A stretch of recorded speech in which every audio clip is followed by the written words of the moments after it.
जय सिया राम दोस्तों, welcome back to the channel जी जी सर। तो जैसा कि आप सबको पता है, आज है हम लोग 12th स्टैंडर्ड के इकोनॉमिक्स पे। तो लास्ट टाइम हम लोग ने 4th चैप्टर जो था, ठीक है, उसको हम लोगों ने यहाँ तक पढ़ चुके हैं आधा, अभी आधा कुछ बाकी है। तो अभी इधर हम लोग आ जाते हैं, ठीक है। क्या क्या लिखा है, कैसे लिखा है, सब पढ़ते हैं, देखते हैं क्या क्या होगा, कैसे कैसे आएगा, क्यों नहीं आएगा। ओके, आ जाओ। चलो देखो, इधर क्या एक्सेप्शनल पढ़ने जा रहे हैं ऑफ द लॉ, सॉरी एक सेकंड ये ले लेता हूँ।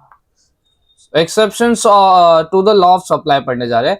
Following are the exceptions to the law of supply, ठीक है। पहला क्या बोलता है, पहला बोला गया सप्लाई ऑफ लेबर, ठीक है। लेबर बहुत जरूरी है, ठीक है। लेबर से ही मैन पावर मिलता है, मैन पावर से हम अपना जितना भी काम है वो सब कर पाते हैं, ठीक है।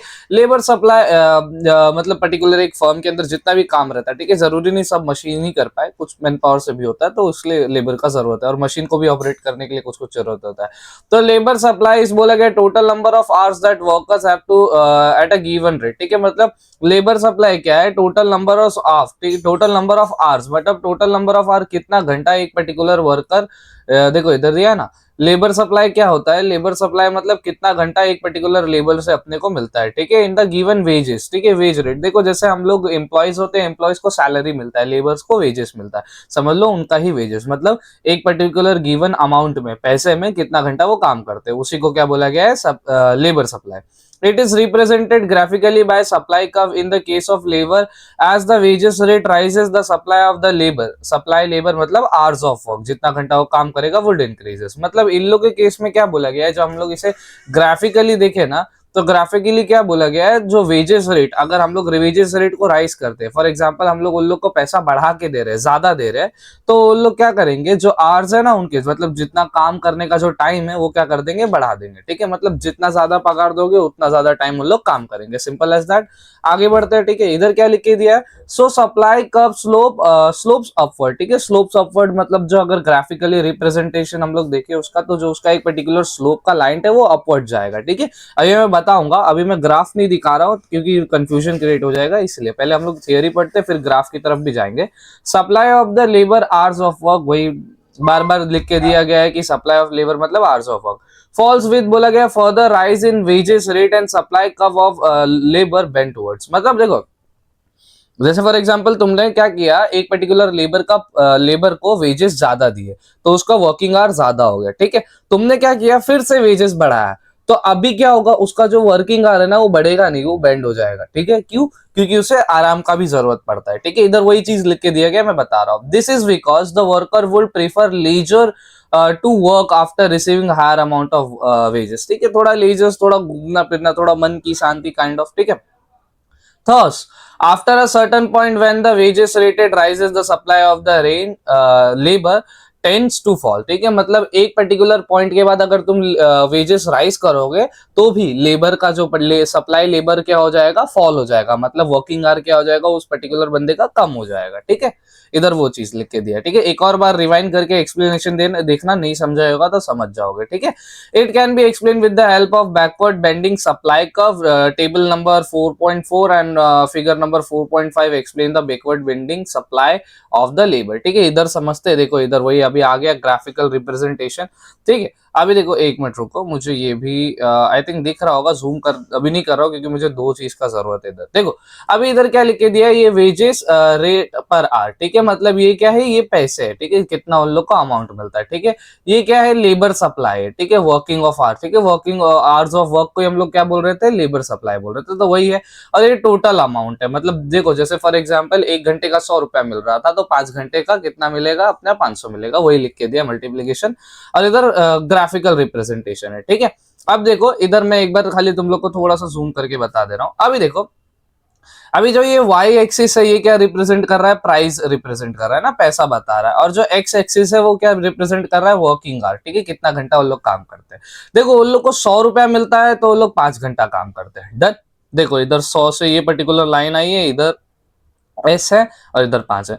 अब वो लोग को 200 मिलता है तो वो लोग कितना घंटा काम करते हैं, ये लाइन जा रही इधर ए पे, और 7 घंटा काम करते हैं। लेकिन अगर मैं उन लोग को 300 दूं तो वो लोग कितना घंटा काम करेंगे, 600। ये कैसे हो गया, ये तो उल्टा हो गया, ठीक है। मतलब 100 पे 5 घंटा, 200 पे 7 घंटा, लेकिन 300 100 रुपया और बढ़ा के दिया, तो 6 ही घंटा एक माइनस क्यों हो गया इधर, तो उसका रीजन इधर बताया गया है। पहले इधर हम लोग ये पर्टिकुलर लाइन देख लेते हैं। देखो मैं एक सेकेंड रेड लाइन रेड लेकर आता हूँ, इधर आ भाई मेरे। हाँ, ये जो लाइन देख रहे हो तुम लोग, देखो ये लाइन एस से शुरू होके ए पे गया, ए से फिर वापस आया, तो इसी को बैकवर्ड बोल रहे हैं वो लोग, ठीक है। अब इधर लिख के भी दिया है, देखो एस ए और एस वन, एस ए ये था, ठीक है, और एस वन ये था, ठीक है। मतलब ये पर्टिकुलर लेबर सप्लाई ये था 100 रुपए में, और लेबर सप्लाई 1 लिख के दिया है इधर से, ठीक है। तो ये बैकवर्ड बेंडिंग है, लेबर कर्व सप्लाई वही। एस ए क्या है, इंक्रीजिंग। एस ए मतलब सिर्फ इसकी बात किया गया है, सिर्फ ये पॉइंट से ये देखो जो मैं इतना बड़ा गुजागाजी कर रहा हूँ। और एएस क्या है, लेजर टाइम। एएस क्या है, लेजर टाइम। एएस मैं बताता हूँ कहाँ है, एक सेकेंड। ये देखो एएस किधर है, इधर एएस है, इधर अपना एक अबे आना। हाँ, एएस देखो ये जो है ना, एस से लेके ए लाइन, एएस क्या है, इन लोगों का रेस्ट टाइम है, ठीक है। मतलब एक लेबर मशीन थोड़ी दिन भर चलता रहेगा, काम भी उसको आराम भी चाहिए ना, पैसा कितना भी बढ़ा के दे दो। तो इधर वही बोल के दिया गया है, पूरा थियरी हम लोग ने पढ़ा ना, कि तुम एक बार प्राइस बढ़ाओगे तो हो सकता है तुमको क्या मिले, वर्किंग आवर 7 मिला, मतलब प्लस बढ़ गया। लेकिन वापस से तुमने वापस प्राइस बढ़ाया तो वर्किंग आवर क्या हो गया, घट गया। ये होता है लेबर सप्लाई कर्व का फंडा। अब देखो आपको एग्जाम में क्या करना है, ये सारे ग्राफ्स याद करके जाने हैं। ये सारे ग्राफ्स क्या करने हैं, याद करके जाने हैं, और ये सारे ग्राफ्स ड्रॉ भी करने हैं। जब भी क्वेश्चन लिखोगे, आंसर आएंगे ना, जैसे बड़े बड़े जो आते हैं मार्क्स के, ज्यादा मार्क्स से, तो आपको ये क्या करना है, ड्रॉ भी करना है। देखो इधर एक्सप्लेनेशन भी दिया है। In figure 4.5 supply labour hours of work, supply labour hours of work मतलब फिर द पे भी आएगा। Shown on X axis wages rate, ठीक है। एक्स एक्सिस अपना क्या था, वेजेस रेट बोला गया। एक सेकेंड, क्या बोल रहा है, shown on X axis and wages rate पर are is shown on Y axis. Wages rate, wages का जितना भी रेट है वाई एक्सिस में बताया गया, मतलब ये वाले में, ठीक है। और क्या बोला गया है, हाँ, फिर क्या बोला गया, the curve S A S, देखो ये एस है, ये ए है, ये एस है, ठीक है। The curve S S represent backward bending supply curve of labour. ये क्या, एक बैकवर्ड बेंडिंग अपने को बता रहा है। बैकवर्ड मतलब पहले तो अप हो रहा था, फिर वापस पीछे चला गया, तो वही बैकवर्ड बेंडिंग उसी को बोल रहा है, ठीक है। और क्या बोला गया, इनिशियली मतलब शुरुआत में, when the wages rate is 100 per hour, the hours of work is 5। देखो जब अपना 100 था वेजेस, तो देखो ये लाइन कहाँ गया, ये लाइन इधर आया 5 पे, ठीक है। मैं वापस से इधर से बता दे, देखो ये लाइन किधर आ रहा है, इधर इंटरसेक्ट होके 5 पे आ रहा है, ठीक है। मतलब जब 100 था तब 5 था, है ना। और क्या बोला गया, the total amount of wages received is बोला गया 500। मतलब देखो इधर लिख के दिया है टेबल में, 1 घंटे का 100, तो 5 घंटे का कितना, 500, ठीक है। डन, ये हुआ था। आगे पढ़ते हैं हम लोग, आगे क्या लिख के दिया गया, When the wages rate rises to 100 to 200, ठीक है, 100 से क्या हुआ, अब 200 बढ़ा दिया wages. Hours of work will also rises from 5 hours to 7 hours and the total amount of wages will rise 500 से 1400, ठीक है।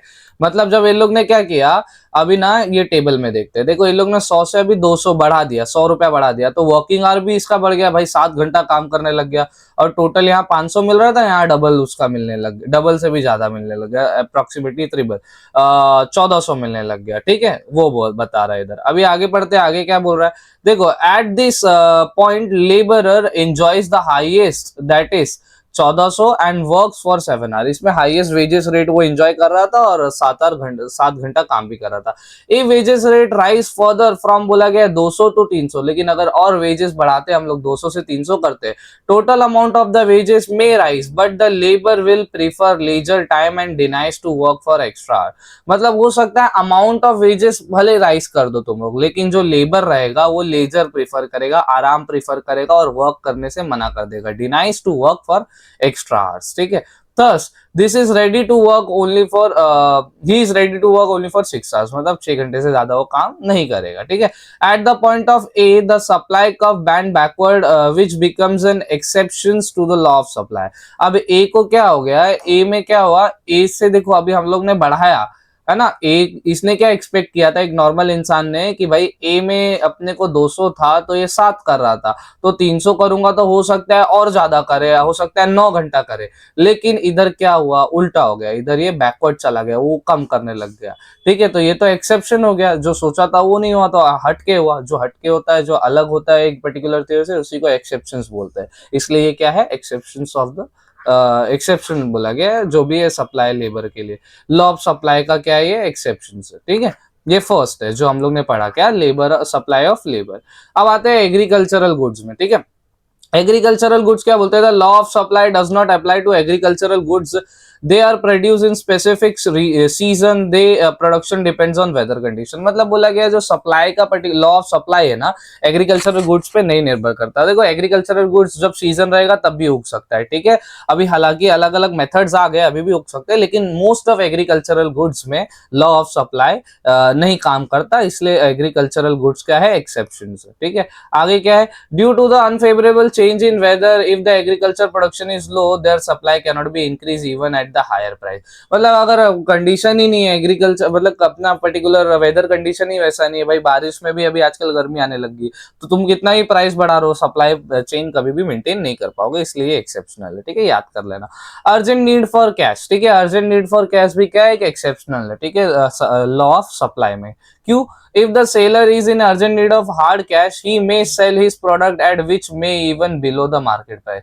अभी कभी कभार देखो किसने कितने लोगों ने, अभी जैसे रिसेंटली ना मेरे एक कोई नेबर का कोई दोस्त था, ऐसी बात कर रहा था तो मैंने सुना था, उसके पास था फोन 50,000 का, ठीक है। अब उसके ना घर पे कोई बीमार पड़ा, बहुत ज्यादा सीरियस हो गया, तो उसने वो 50,000 का फोन बेच दिया 25,000 में, आधे में, अब भी लिया हुआ आधे में बेच दिया। तो देखो कभी कभार ना अपने को पैसे की जरूरत पड़ जाती है, तो हम लोग मार्केट प्राइस से भी बिलो में बेच देते हैं। तो इधर वही बोला गया, जब जरूरत का टाइम आता है तो अर्जेंट नीड ऑफ कैश भी क्या बन जाता है, एक्सेप्शन बन जाता है लॉ ऑफ सप्लाई में। इधर भी सेलर ने क्या किया था, हार्ड कैश के लिए मार्केट प्राइस से भी बिलो प्राइस में बेच दिया था। पेरिशेबल गुड्स, जैसे अपना दूध होता है, खराब हो जाए जो भी, कभी इधर देखो लिख के दिया, in the case of perishable goods the supplier would offer to sell more quantity at lower price to avoid losses, for example vegetables, eggs, ठीक है। अब फॉर एग्जांपल मैं आज समझ लो कि कहीं से कोई पर्टिकुलर भाजी वाला सब्जी वाला देखते हो ना दुकान पे, देखो कोई आप जाओगे ना कोई वेजिटेबल मार्केट में, तो सुबह आप जाओगे तो प्राइस हाई रहेगा, दोपहर में थोड़ा और हाई हो जाएगा, ठीक है, शाम में थोड़ा सा और हाई हो जाएगा, फिर रात आते आते एकदम खत्म, प्राइस एकदम, उन लोग ऐसा लगेगा कि फ्री में बांट रहे हैं या 2-3 रुपया किलो में बांट दे रहे हैं। क्यों? क्योंकि दूसरे दिन तक रखेंगे तो वो सब्जी खराब हो जाएगा, तो लॉस होने से अच्छा वो लोग क्या सोचते हैं, जो प्राइस मिले साला खराब, मतलब वेस्ट जाने से अच्छा कुछ पैसा आ जाए जेब में। तो इसलिए ये लोग ये पेरिशेबल गुड्स क्या होता है, मैंने बताया ना, जो गुड्स खराब होते हैं, ठीक है, जैसे दूध खराब हो सकता है, आइसक्रीम भी खराब हो सकता है अगर उसे प्रॉपर कंडीशन ना मिले, तो ये सब। तो इसलिए वो लोग क्या कर देते हैं, कभी कभार मार्केट प्राइस से बहुत ज्यादा लॉस झेल के भी क्या करते हैं, बेच देते हैं, इसलिए ये एक्सेप्शनल है, ठीक है। मतलब सप्लाई ज्यादा कर दो लेकिन फिर वो गुड्स खराब हो जाएगा तो क्या करेगा, उसका प्रॉफिट एंजॉय नहीं कर पाएगा। रेयर गुड्स क्या बोला गया था, supply of rare goods can not be increase और decrease according to its demand. अब जो रेयर गुड्स होते हैं, ठीक है, वो ना इंक्रीज कर सकते हैं ना डिक्रीज कर सकते हैं हम लोग, ठीक है। और क्या बोला गया, रेयर गुड्स क्या होते हैं हम लोग देखते हैं पहले। Even if the price rises supply remains unchange, मतलब प्राइस कितना भी हाई कर दो सप्लाई अनचेंज रहेगा। जैसे रोनाल्डो है, अब रोनाल्डो का एक जर्सी है, अब उसका तुम कीमत 4 लाख लगा लो, 10 लाख लगा लो, थोड़ी ना रोनाल्डो हर जर्सी पहन के तुमको देता रहेगा। रोनाल्डो कोई मैच खेलेगा, उस जर्सी का ही एक पर्टिकुलर, उस मैच का ही एक पर्टिकुलर जर्सी ही होगी, और वो पर्टिकुलर एक जर्सी का अमाउंट कितना भी दे दो, प्राइस कितना भी राइज हाई हो, सप्लाई उसका नहीं हाई हो सकता, ठीक है, क्योंकि वो रेयर गुड्स में आता है। इधर लिख के भी दिया है रेयर पेंटिंग्स एक ही रहती है, कॉइन्स एक ही, एंटीक गुड्स एक्सेट्रा, ये सब। अब वेरिएशन इन सप्लाई पे आते हैं। ओके, हम लोग ने एक्सेप्शन पढ़ लिया, अब वेरिएशन पढ़ते हैं। वेरिएशन मतलब क्या होता है, चेंजेस होता है, ठीक है। When the quantity supply of the quantity varies due to the change in its price, other factor remain constant. मतलब क्या बोला गया, जब क्वांटिटी सप्लाई की जाती है कमोडिटी की, varies due to the change in its price, मतलब चेंज होता रहता है उसके प्राइस के अकॉर्डिंगली। अदर फैक्टर रिमेन मतलब प्राइस उसका चेंज होता रहता है, बाकी सब कांस्टेंट रहता है, सिंपल शब्दों में। It is known as variation in supply. There are 2 types of variation in supply, और इसी को वेरिएशन इन सप्लाई बोलते हैं। 2 type of variation in supply है, पढ़ते क्या है। पहला है, फर्स्ट बोला गया है एक्सेप्शन ऑफ सप्लाई, ठीक है, sorry expansion of supply, bar bar exception बोला। एक्सपेंशन ऑफ सप्लाई, एक्सपांड मतलब बढ़ रहा है, सप्लाई ज्यादा हो रहा है। देखते हैं अभी इधर क्या है। Expansion of supply refers to the rise in the quantity supply due to the rise of the price of commodity. मतलब एक्सपेंशन ऑफ सप्लाई क्या बोलता है, कभी कभार कुछ कुछ कमोडिटी की प्राइस अगर हाई हो जाती है तो उसकी सप्लाई भी हाई हो जाती है, ठीक है। ऐसा कब होता है, मतलब भाव बढ़ गया और वो पर्टिकुलर कमोडिटी का और सप्लाई बढ़ गया, ठीक है। ये चीज का ना फायदा ना कितने वेजिटेबल जो वेंडर्स रहते हैं वो लोग उठाते हैं, कभी सोने वाले उठाते हैं। जैसे वो लोग क्या करते हैं, फेक न्यूज फैला देते हैं कि भाई प्राइस हाई हो रहा है, और उस टाइम पे सब दौड़ते लेने में, और उन लोग को क्या डर रहता है, और प्राइस हाई ना हो तो लोग फटाफट गुड्स खरीदने लग जाते हैं हाई अमाउंट पे, ठीक है। तो वो लोग जो बेचने वाला है वो प्रॉफिट कमा लेता है, और फिर बाद में पता चलता है अरे प्राइस तो हाई नहीं, उल्टा और गिर गया। ठीक है। तो ये होता है, लेकिन इधर एग्जाम्पल अलग देखेंगे हम लोग, ठीक है। अदर फैक्टर रिमेन, और बाकी सब कांस्टेंट रहता है। Expansion in the supply leads to the upward movement, ठीक है। अब सप्लाई बढ़ेगा तो जो अपना सप्लाई स्लोप है वो अपवर्ड जाएगा, ठीक है, हम लोग ने पढ़ा था। On the same supply curve due to the rise in price it is shown in figure 4.6। 4.6 में इधर दिया गया अपने को, ठीक है। मैं पहले ये बता देता हूं आपको, फिर हम लोग उसके थ्रू समझेंगे। ओके, आजा भाई। हाँ, देखो अभी इधर क्या दिया, expansion Y axis. Y axis क्या रिप्रेजेंट करता है, प्राइस। एक्स एक्सिस क्या रिप्रेजेंट करता है, क्वांटिटी सप्लाइड, कितना पर्टिकुलर गुड्स सप्लाई हो रहा है, ठीक है। अब प्राइस देखो ये था, इनिशियल प्राइस ये था और इनिशियल क्वांटिटी ये थी, ठीक है। ये एम पे मीट हुआ, ठीक है, इधर खत्म है। फिर प्राइस क्या हुआ, बढ़ा, देखो इधर P1 हुआ, प्राइस बढ़ा हुआ, ठीक है। तो इधर क्या, और क्वांटिटी Q1, तो क्वांटिटी भी बढ़ गई। प्राइस देखो ये वाला देखोगे ना, इधर देखो S से स्टार्ट हो रहा है M। एम क्या था, इनिशियल पॉइंट था, और एन क्या था, रिजल्ट था जब हम लोग ने प्राइस बढ़ाया, ठीक है, और एस से मीट हुआ। तो इधर एस एस क्या है, सप्लाई कर्व। एस यहां से एस यहां तक क्या है, पूरा ये जो है ये लाइन सप्लाई कर्व है। एम एन क्या है, एक्सटेंशन ऑफ सप्लाई। ये जो है ना एम एन इतना, ये क्या है, एक्सटेंशन ऑफ सप्लाई, मतलब सप्लाई इधर क्या हुआ है, बड़ा है ना, बड़ा है। प्राइस बढ़ा, सप्लाई बढ़ा, उसी कर्व को इधर शो किया गया, ठीक है। अभी हम लोग इसका थियरी वाला पढ़ते हैं कि भाई ये ग्राफ में बताया गया। In figure 4.6 the quantity supplies is shown in Y axis. Y axis में सॉरी एक्स एक्सिस में ही क्वांटिटी सप्लाइड दिया गया है, प्राइस वाई में दिया था। हम लोग ने देखा quantity supplied rises from O Q to O Q, ठीक है। ओ क्यू से बड़ा हुआ है, ठीक है। ओ क्यू का अच्छा 0 क्यू है वो, आई थिंक सो बोल रहा है क्या, हाँ। ओ क्यू से ओ क्यू बढ़ा हुआ है, ठीक है। ओ क्यू से ओ क्यू मतलब ओ क्यू और फिर ओ क्यू वन बोलना चाहता है ये इधर, ठीक है। ओ क्यू वन लिखा है, आपको शायद दिख नहीं हो रहा होगा, लेकिन मेरे को दिख रहा है इधर बहुत छोटे में लिखा है। With the rise in price of OP and OP one resulting in the upward movement of M N along with the sample SS sorry same supply SS, it is known as expansion of supply. मतलब वही बोला गया कि भाई जब हम लोग ने पी और पी प्राइस को बढ़ाया, पी वन और पी से पी वन किया, तो क्या हुआ, अपना जो एम और एन है ये दोनों ने क्या किया, एक्सपेंशन दिखाया अपने को, अपवर्ड ट्रेंड दिखाया सप्लाई में, ठीक है। सिंपल एज दैट, प्राइस बढ़ा, सप्लाई बढ़ा, ये बोल रहा है ये, ठीक है। ये कहाँ आता है, वेरिएशन के फर्स्ट में आता है। ओके, अब आते हैं contraction of supply. Contraction of supply मतलब वेरिएशन क्या हो रहा था, बढ़ रहा था, चेंज हो रहा था। कॉन्ट्रैक्शन मतलब अब क्या हो रहा है, खत्म हो रहा है, नीचे की तरफ आ रहा है। एक्सपैंड हो रहा था तो मतलब बढ़ रहा था, ये कॉन्ट्रैक्शन मतलब कम हो रहा है। Contraction of supply refers to the fall in quantity of supplied. Fall in quantity of supplied मतलब क्वांटिटी, सप्लाई की क्वांटिटी घट रही है, सप्लाई की क्वांटिटी घट रही है मतलब लॉस होता है, ठीक है। Due to the fall in price of a commodity other factor remains constant. अभी कभी कभार क्या होता है, जैसे उस पर्टिकुलर केस में एक्सपांशन ऑफ सप्लाई में वेरिएशन ऑफ क्या था, वेरिएशन था नहीं, एक्सपांशन ऑफ सप्लाई था ना, कि क्या था, हाँ, एक्सपेंशन ऑफ सप्लाई में जो वेरिएशन ऑफ सप्लाई है ये टॉपिक का नाम है, ठीक है। और उसके अंदर है एक्सपेंशन ऑफ सप्लाई।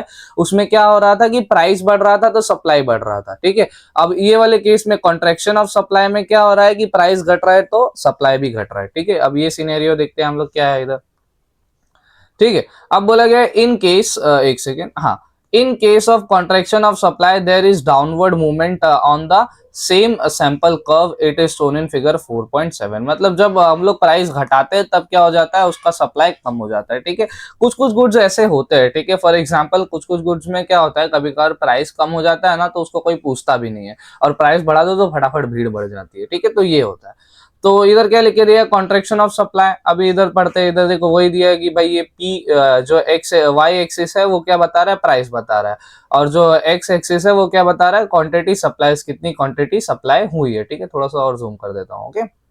और क्या लिख के दिया है, देखो इधर क्या था, यहाँ से स्टार्ट हो रहा है ये, ठीक है। सिंपल पी, इनिशियल पॉइंट ये था पी, अब पी से प्राइस था और इधर क्यू था, ठीक है। मतलब ये ऑलरेडी इतना अच्छा खासा चल रहा था, लेकिन फिर क्या हुआ, ये लोग ने देखो इधर डाउनवर्ड का स्लोप दिया है ना।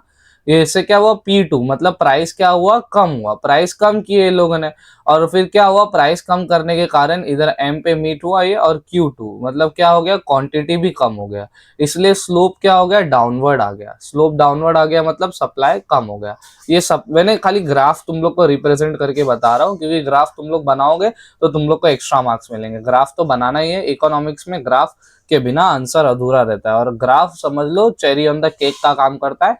बना दोगे तो रॉन्ग आंसर भी राइट रखने लग जाता है, ठीक है। और करने का ग्राफ हमेशा याद करके जाने का, इन figure 4.7 quantity supplied in shown in x, बोला गया है 4.7 में बोला गया है एक्स में क्वांटिटी सप्लाइड की बात की गई है, एंड प्राइस वाई एक्सिस की बात की गई है, वाई एक्सिस में प्राइस है, ठीक है। और क्या बोला गया, quantity supplied falls O Q to O Q two, ठीक है। जो क्वांटिटी सप्लाइड है ना, ये जीरो और एक जो क्यू था ना, पहले इतना सप्लाई था लेकिन फॉल्स हुआ, कम हुआ, फिर जीरो से ओ क्यू हो गया। देखो इधर एक स्लोप भी है जो लेफ्ट साइड जा रहा है। With a fall in price of OP, और प्राइस में भी फॉल हुआ तो हम लोग ने पढ़ा, resulting in the downward movement of N M, ठीक है। ये जो एन एम था वो डाउनवर्ड आ गया, देखो इधर डाउनवर्ड है ना, डाउनवर्ड आ गया क्योंकि क्या हो गया, सप्लाई कम हो गया। ऑन द सेम सप्लाई का वैसेस it is known as contraction of supply, इसी को क्या बोलते हैं, कॉन्ट्रैक्शन ऑफ सप्लाई। अब आगे बढ़ते हैं, change in supply. Okay, change in supply क्या बोलता है ये देखते हैं। When other factor change and price remain constant, it is known as change in supply. There are two types of change in supply. Variation of supply हम लोग ने इसके पहले पढ़ा, उसमें क्या हो रहा था, प्राइस चेंज हो रहा था और अदर फैक्टर रिमेन्स कांस्टेंट, वो सब सारी चीजें सेम थी, बस प्राइस क्या हुआ, एक्सपांड हुआ तो एक्सपांशन ऑफ सप्लाई, और प्राइस कम हुआ तो कॉन्ट्रैक्शन ऑफ सप्लाई। अब चेंज इन सप्लाई में क्या हो रहा है कि प्राइस कांस्टेंट है और बाकी दूसरे फैक्टर्स क्या हो रहे हैं, चेंज हो रहे हैं या अलग हो रहे हैं, ठीक है। तो पढ़ते हैं, पहला क्या बोला गया, फर्स्ट बोला गया इंक्रीज इन सप्लाई। पढ़ते हैं इंक्रीज इन सप्लाई क्या है। Increase in supply refers to the rise in the supply of a given commodity due to the favourable changes in the factors such as fall in price of input, fall in tax rate, technological upgradation etcetera, where the price remain constant. देखो अब क्या होता है कि ना supply बढ़ जाता है। सप्लाई कैसे बढ़ता है, कभी कभार ना हम लोगों को, जैसे फॉर एग्जांपल मेरे को लैपटॉप बनाना था, अब लैपटॉप की कीमत 50,000 थी मार्केट में, ठीक है, बट लैपटॉप 50,000 में लोग खरीद रहे थे, ठीक था, चलो अच्छा खासा बिक रहा था, ठीक है। लेकिन लैपटॉप बनाने में ना मेरे को ना कुछ कुछ जैसे फॉर एग्जांपल जो मेरा एसएसडी कार्ड था वो समझ लो, समझ छोड़ो, लैपटॉप का जो मेरा डिस्प्ले था वो मेरे को 10,000 का पड़ता था, ठीक है। क्यों, क्योंकि वो आता था इम्पोर्ट होकर, ठीक है, विदेश से आता था, ठीक है। अब क्या हुआ, अब समझ लो गवर्नमेंट आ गई कोई, और गवर्नमेंट का टैक्स पॉलिसी से क्या हुआ, जो विदेश से इंपोर्ट हो रहा था, मतलब अंदर आ रहा था माल, उसमें क्या हो गया, थोड़ा टैक्स कम हो गया, तो डिस्प्ले का भाव क्या हो गया, मेरे लिए सस्ता हो गया, 10,000 से सीधा मेरे को 6,000 में पड़ने लग गया। तो मैं तो और ज्यादा कंप्यूटर बनाने जाऊंगा ना, मेरा 4,000 बचा तो हर जैसे 100 बनाऊंगा तो 40,000 बचेगा, तो मैं क्या करूंगा, कंप्यूटर बनाने का जो काम है और बढ़ा दूंगा, क्योंकि मेरा पैसा बच रहा है, उतने ही पैसे में मैं और कंप्यूटर बना सकता हूँ। तो अब ज्यादा कंप्यूटर बनाऊंगा तो मैं सप्लाई ज्यादा कर पाऊंगा, और मेरा जो सारा प्राइस है वो तो कांस्टेंट ही रहेगा, प्राइस में कम नहीं करूंगा। ऑब्वियसली प्राइस क्यों नहीं कम करूंगा, प्रॉफिट है भाई मेरा वो, ठीक है ना। एक टेक्निकल इकोनॉमिकल टर्म के हिसाब से सोचो, ऐसा थोड़ी ना, नहीं तो तुम बोलोगे, अरे क्या भाई पैसा कम लग रहा है तो कम में बेचो, ऐसा वो सब बाद की बात है, अभी हम लोग इकोनॉमिकल टर्म्स के हिसाब से समझ रहे हैं ये सारी चीज, ठीक है। मतलब मैंने जो बोला आप लोगों को, फॉर एग्जाम्पल वही मैंने बोला ना कि इंपोर्ट होकर आ रहा था तो टैक्स लगता था, पहले 10 था, लेकिन अभी न्यू टैक्सेशन पॉलिसी के, ये असली में नहीं है, ऐसी में बोल रहा हूँ, ठीक है। तो न्यू टैक्सेशन पॉलिसी से क्या हुआ कि उसका पर्टिकुलर थोड़ा अमाउंट कम हो गया, तो 10,000 की चीज मेरे को 5,000 में पड़ने लग गई, और मैंने अपना सप्लाई चेन बढ़ा दिया, पैसा बच रहा था। तो यही बोला गया कि प्राइस मैंने सेम रखा लेकिन मेरा सप्लाई बड़ा हो गया, किसकी, इंक्रीज ऑफ सप्लाई, वही बोला गया। द सप्लाई कर्व देखते हैं इसमें क्या है, shift to the right of the original supply का 4 पॉइंट है, बोला राइट साइड शिफ्ट होता है, ठीक है, अपवर्ड जाएगा, ठीक है। देखते हैं अभी इधर कैसे क्या है। y हमेशा क्या रहेगा, प्राइस, x क्या रहेगा, क्वांटिटी सप्लाई, ठीक है। आप लोग एमबीए करोगे ना तो वहां तक ये जो इकोनॉमिक्स का ये ग्राफ है आपका साथ नहीं छोड़ेगा, तो ये अभी से पढ़ लोगे तो बेटर रहेगा। अभी देखो इंक्रीज इन सप्लाई क्या है, एसएस क्या बोला गया, ओरिजिनल सप्लाई का है, एस वन क्या है, शिफ्ट इन सप्लाई का है। अभी देखो, अभी इधर क्या बोला गया, ये प्राइस था, है ना, ये प्राइस था और ये क्वांटिटी थी, ये इनिशियल क्वांटिटी थी, इनिशियल प्राइस था, हाँ प्राइस तो चेंज नहीं हुआ, क्वांटिटी चेंज हुई। तो देखो इसमें क्या हो रहा था, एम इतना अमाउंट मीट हो रहा था, इतना क्वांटिटी सप्लाई कर रहा था। अब क्या हुआ, इसका सप्लाई क्या हुआ, इसका जो रॉ पर्टिकुलर जो वो चीज था ना, क्वांटिटी बढ़ गया, इसका क्वांटिटी बढ़ गया, है ना, क्वांटिटी इसने क्या किया, बढ़ाया। देखो क्वांटिटी इधर समझ लो 1 होगा तो इधर 2 हो गया, तो क्वांटिटी बढ़ा, तो जो एस का पर्टिकुलर जो सप्लाई कर्व था ना, देखो इधर एस सप्लाई कर्व पहले एम पे था, अब एन पे आया, है ना, तो ये राइट साइड बढ़ा, मतलब क्या हो रहा है, सप्लाई क्या हो रहा है और बढ़ रहा है, सप्लाई क्या हो रहा है, बढ़ रहा है ना, राइट साइड जा रहा है तो सप्लाई क्या हो रहा है, बढ़ रहा है। ठीक है, यही है ये डायग्राम में, और कुछ नहीं है। ठीक है, यही हुआ। और फिर अभी इसका नीचे जरा यही डायग्राम का थियरी देख लेते हैं, क्या एक्सप्लेनेशन दिया है इसके लिए। देखो इधर पढ़ते हैं हम लोग। हाँ आ जाओ। इन द फिगर 4.8 बोला गया quantity supplied in shown in X axis and Y axis में प्राइस बताया गया है, तो अपने पहले से ही पढ़ता है।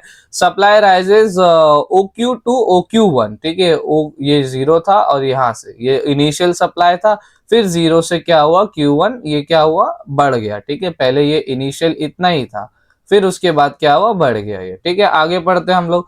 आगे क्या लिख के दिया, at the same price OP, और प्राइस तो सेम ही था, OP ही था ना। ये देखो प्राइस तो इतना ही है, OP ही है ना, इतना ही प्राइस है, इस प्राइस थोड़ी ना चेंज हुआ है। और क्या बोला गया, in outward shift of original supply curve to the right from SS to S1। ठीक है, और राइट साइड में बढ़ा, जैसे ये SS था ना, तो ये SS से S1 हो गया। Okay done.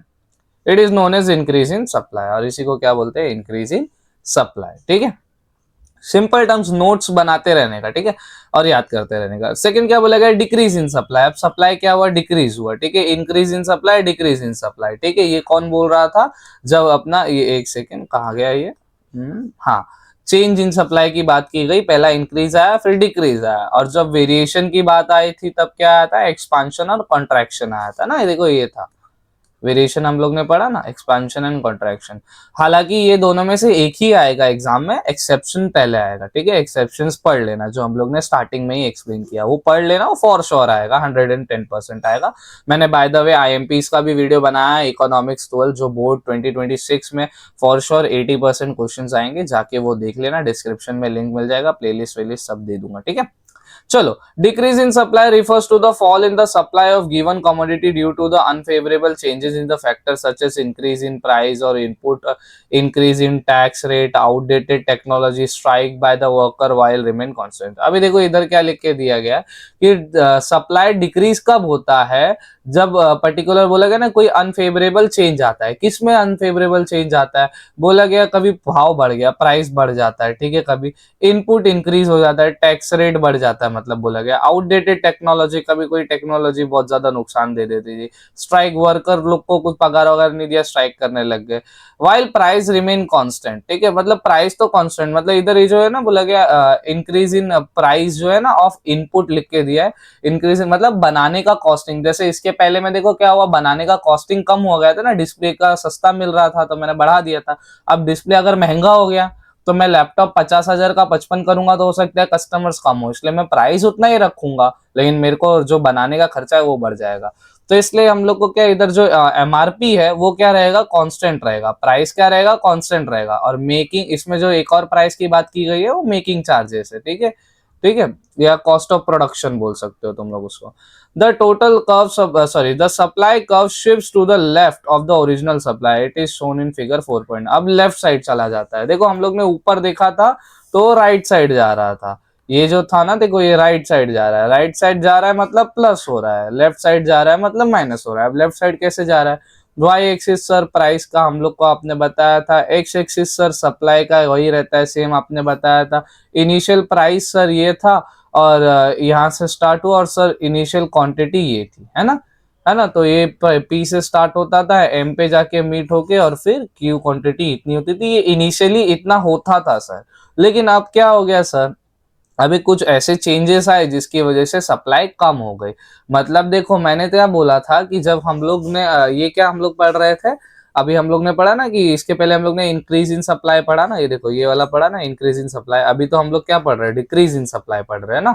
तो देखो इंक्रीज इन सप्लाई में मैंने क्या बोला था कि लैपटॉप का डिस्प्ले इंपोर्ट हो रहा था 10,000 में, लेकिन नए टैक्स की वजह से वो जो टैक्स लगता था वो कम हो गया, तो अब वो 10,000 का डिस्प्ले जो इंपोर्ट हो रहा था मुझे 5,000 में आने लग गया।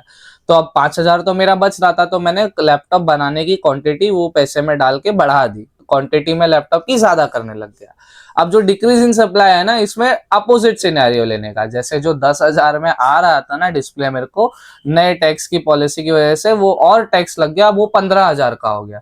तो अब 5,000 एक्स्ट्रा लगा, तो मैंने क्या किया, लैपटॉप में 100 बनाता था तो मैं वो क्या कर दिया 70 बनाने लग गया। मैंने लैपटॉप का क्वांटिटी बनाना कम कर दिया। अब क्वांटिटी बनाना मतलब प्रोडक्शन कम होगा तो सप्लाई भी क्या होगा, कम होगा। इधर वही चीज लिख के दिया गया है। और अभी देखो ये इनिशियल था, इनिशियल इतना जाता था इतने प्राइस पे, लेकिन अब मैंने क्वांटिटी क्या कर दी, कम कर दी। क्वांटिटी क्या कर दी, कम कर दी। ये Q2 क्या है, क्वांटिटी जो मैंने कम की है, माइनस किया है। लेफ्ट साइड हमेशा माइनस होता है। तो क्वांटिटी मैंने कम कर दी और इसलिए फिर ये जो था इतना सेल हुआ और ये इधर आके मिला। तो इनिशियल जो मेरा सप्लाई कर्व था वो ये था, और जो मेरा बाद में जो क्वांटिटी सप्लाई डिक्रीज होने के बाद आया S2 वो ये था। तो मेरा जो पर्टिकुलर कर्व था वो लेफ्ट साइड शिफ्ट हो रहा है, मतलब सप्लाई क्या हो रहा है, माइनस हो रहा है। ठीक है, सिंपल एज दैट।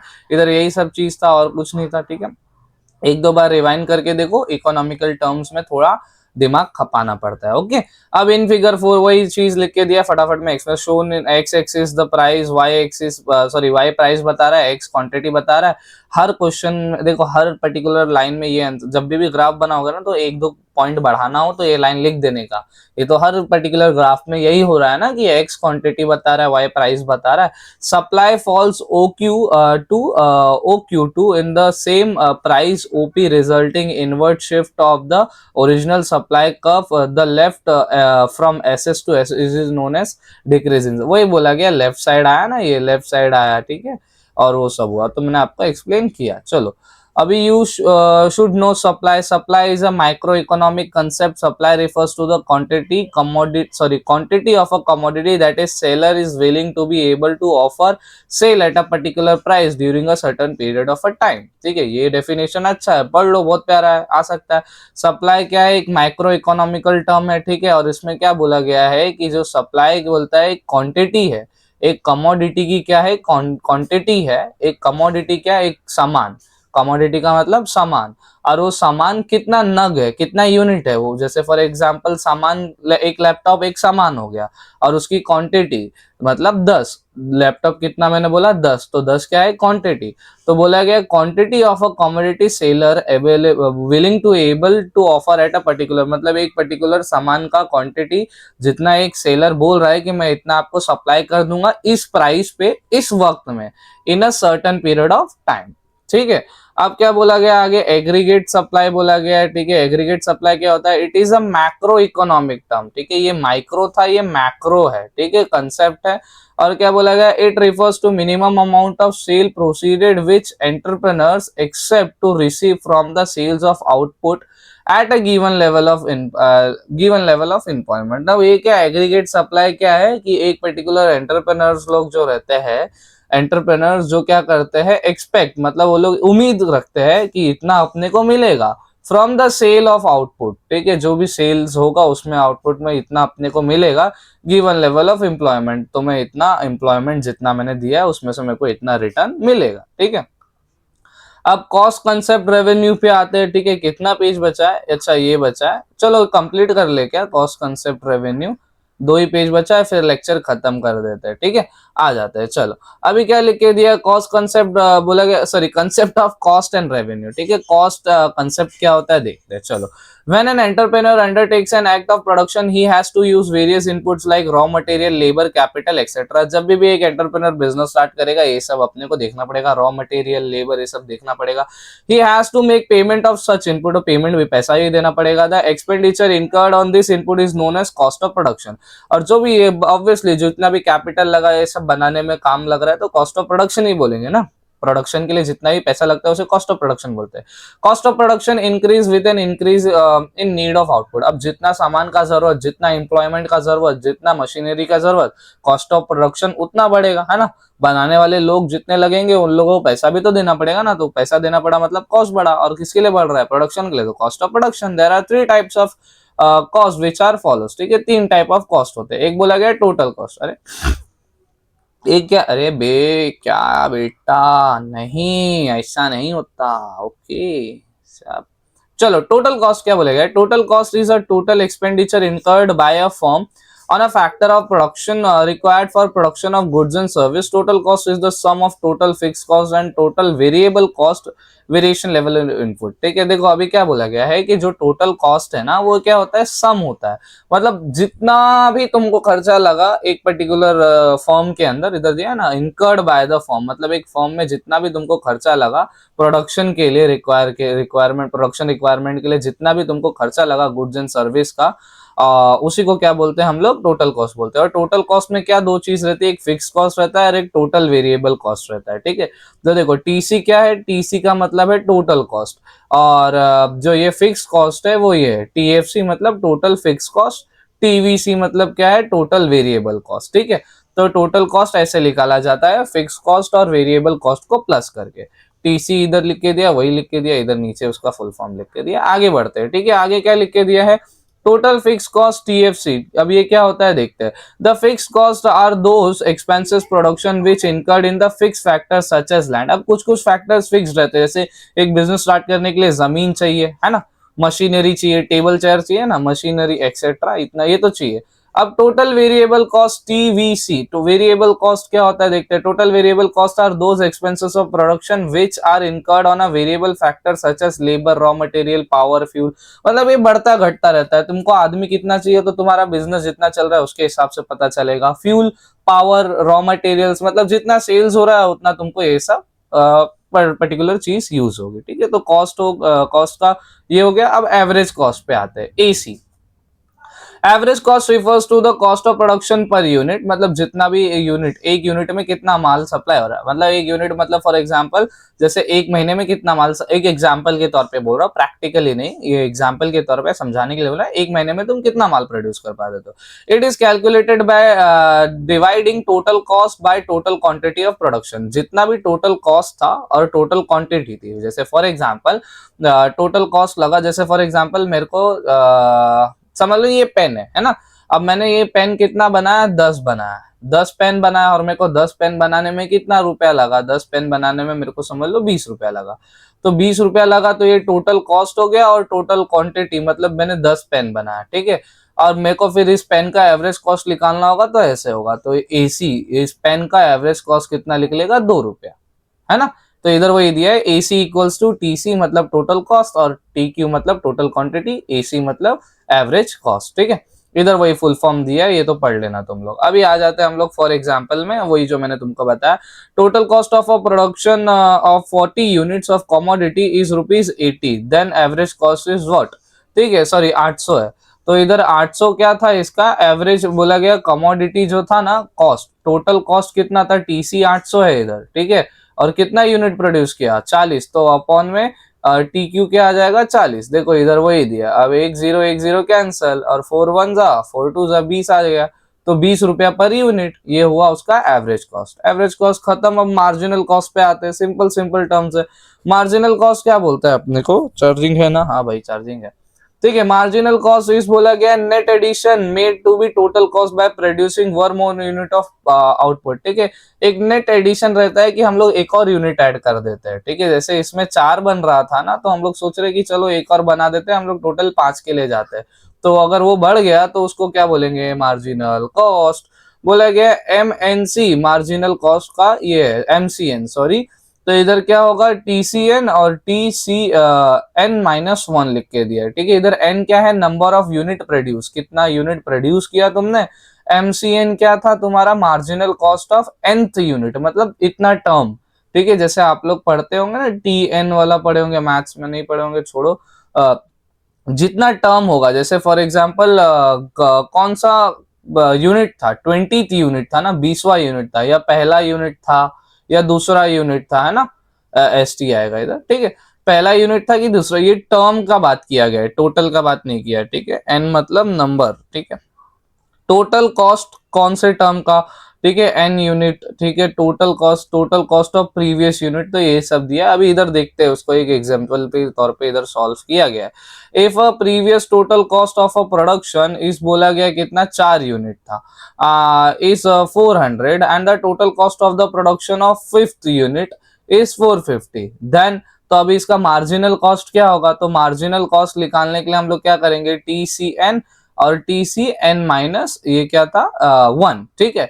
तो एन माइनस 1 जहां माइनस रहे ना तो वहां प्रीवियस कॉस्ट लिया जाता है। प्रीवियस कॉस्ट क्या था, प्रीवियस कॉस्ट ये था 4, तो 4 का कितना था, 4 यूनिट का 200 था, तो 200, और फिफ्थ यूनिट का क्या था 250, तो 250, तो दोनों को माइनस करेंगे 50, तो 50 क्या आया, मार्जिनल कॉस्ट आया आपका, ठीक है, मार्जिनल कॉस्ट आया आपका। ओके, अब आगे बढ़ते हैं, रेवेन्यू कंसेप्ट पे जाते हैं, ठीक है, बस ये लास्ट है फिर लेक्चर खत्म। रेवेन्यू कंसेप्ट क्या है, the term revenue refers to the receipt obtained by a firm from the sales of a certain quantity of a commodity at a given price in market. Revenue क्या होता है, simple शब्दों में जो इतना बड़ा लिख के दिया है कि रेवेन्यू एक पर्टिकुलर कमोडिटी का जो सेल हुआ है ना एक पर्टिकुलर प्राइस पे, ठीक है, एक पर्टिकुलर प्राइस पे एक पर्टिकुलर क्वांटिटी का जो सेल हुआ है ना उसे क्या बोलते हैं, रेवेन्यू। और हम लोग अपनी भाषा में इसको क्या बोलते हैं, इनकम या तो प्रॉफिट, ठीक है, ये इनकम बोलेंगे, प्रॉफिट तो आगे जाके मिलेगा उसमें से, तो इनकम बोलेंगे। ओके, और क्या है, पेन नहीं मार्कर चाहिए, हाँ। The concept of revenue related to total revenue, average revenue, marginal revenue, इधर भी तीन चीज है, टोटल, एवरेज और मार्जिनल। तो टोटल रेवेन्यू टीआर क्या बोलता है, total revenue is the total sales proceed of a firm by selling a commodity at a given price. Total revenue क्या, एक कमोडिटी का जो प्राइस दिया रहता है ना उसमें जितना भी सेल्स होता है वही टोटल रेवेन्यू निकल जाता है। सिंपल सिंपल सीधा सीधा रास्ता। It is the total income of a firm, total income रहता है वो एक पर्टिकुलर कंपनी का। Total revenue is calculated R S follows. वो टोटल रेवेन्यू का फॉर्मूला क्या है, रेवेन्यू क्या है, प्राइस इंटू क्वांटिटी। जैसे एक पेन मेरे को मिल रही है 10 रुपए में, ठीक है, एक पेन मेरे को 10 रुपए मिल रही है, लेकिन मैं क्या कर रहा हूँ 10 पेन बेच रहा हूँ, है ना, तो 10 इंटू 10 क्या हो गया, इधर 100 आ जाएगा। तो मेरा रेवेन्यू कितना हो रहा है, 100 रुपया हो रहा है। Simple as that. अभी नीचे एग्जांपल दिया है, for example if a firm sell 15 unit बेच रही है of a commodity at 200 unit per price, T R calculated as, ठीक है, मतलब ये क्या कर रही है, 15 यूनिट बेच रही है, ठीक है, और कितना बोल रही है कि 200, एक यूनिट का भाव कितना है 200 है, तो कितना टोटल रेवेन्यू निकलेगा, तो 200 को मल्टीप्लाई कर दो 15 से, है ना, ये देखो इधर वही दिया है ना, इधर वही दिया है, कितना आ गया 3000 क्या आ गया इन लोगों का total revenue. Simple as that. चलो आगे बढ़ते हैं। अब क्या लिख के दिया गया है, average revenue A R. Average revenue is the revenue per unit of output sold, ठीक है, पर यूनिट, ठीक है, एक यूनिट का टोटल रेवेन्यू क्या था, एक ऊपर वाला था, और आउटपुट बोला गया है कि इसमें एक यूनिट जो आउटपुट का सोल्ड होता है उसे बोला गया है, टोटल नहीं है, ये एक यूनिट की बात की गई है, ठीक है। इज द रेवेन्यू पर, एक सेकेंड, एक यूनिट की बात नहीं की गई, per unit, revenue per unit, ठीक है, मतलब इसमें तो सारे यूनिट का मिक्सचर था, ठीक है, जितना भी यूनिट बेचा वो, और इसमें सिर्फ एक यूनिट की बात की गई है कि एक यूनिट से कितना पैसा निकल रहा है, ठीक है, इन शॉर्ट एवरेज निकालना है यार, उतना डीप में मत जाओ, ठीक है। It is obtain by dividing total revenue by the number of unit sold, जितना भी टोटल रेवेन्यू है टीआर है, और जितना भी तुमने क्वांटिटी सोल्ड किया है उससे डिवाइड कर दो और मिल जाएगा। जैसे फॉर एग्जांपल टोटल रेवेन्यू तुम्हारा देखो इधर 3000 था ना, तो इधर 3000 मैं लिख देता हूँ, है ना, और टी क्यू क्या था, टोटल क्वांटिटी सोल्ड, क्वांटिटी कितनी सोल्ड की थी 15, तो 15 को डिवाइड कर दो, 15 वन जा लिख दो। चलो देखते हैं, 15 टू जा 200, तो एवरेज रेवेन्यू कितना आ गया, एवरेज रेवेन्यू आ गया 200, ठीक है, मैंने इसी का एवरेज रेवेन्यू निकाला, सिंपल एज दैट। और इधर फुल फॉर्म लिखा हो तो देख लेना तुम लोग।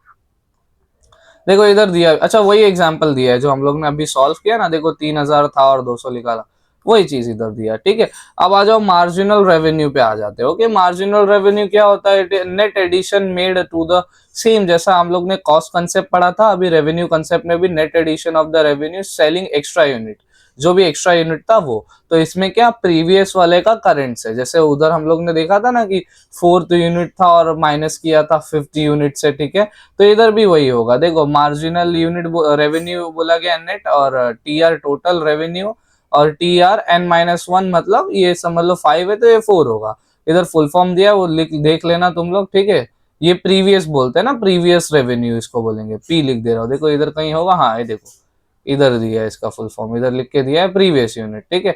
अब इधर एग्जांपल देते हैं, number of previous total revenue for sale कितना, 20 tables is 4000, and from the sale of 21 table is बोला गया 4200, तो टोटल रेवेन्यू देखो, अब इधर फॉर्मूला लिख के दिया, ये सब मत देखो, ठीक है, ये सब मत देखो।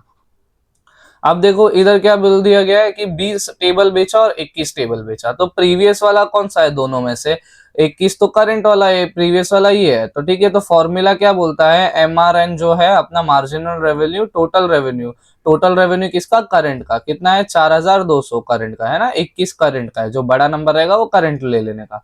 तो 21 और 4200 माइनस 20 वाला प्रीवियस का कितना है? 4000।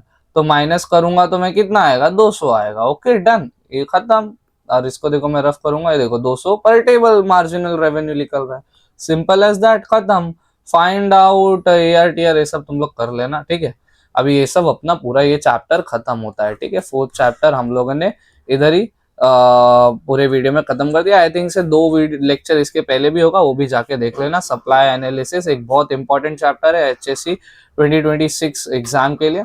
इसके आगे मैं और भी जितने सारे चैप्टर्स हैं मैं एक्सप्लेनेशन करता रहूंगा, और जो भी मैंने एक्सप्लेन किया है सारे IMPs और अकाउंट्स तो नहीं किया हूँ, आई थिंक सो मैथ्स किया हूँ, ये सब किया हूँ, तो सारा डिस्क्रिप्शन में लिंक मिल जाएगा। और बाकी कुछ भी चाहिए रहेगा तो कमेंट कर दो। तब तक के लिए thank you very much for watching this video. Please do share with your friends and please do subscribe to your channel GG sir.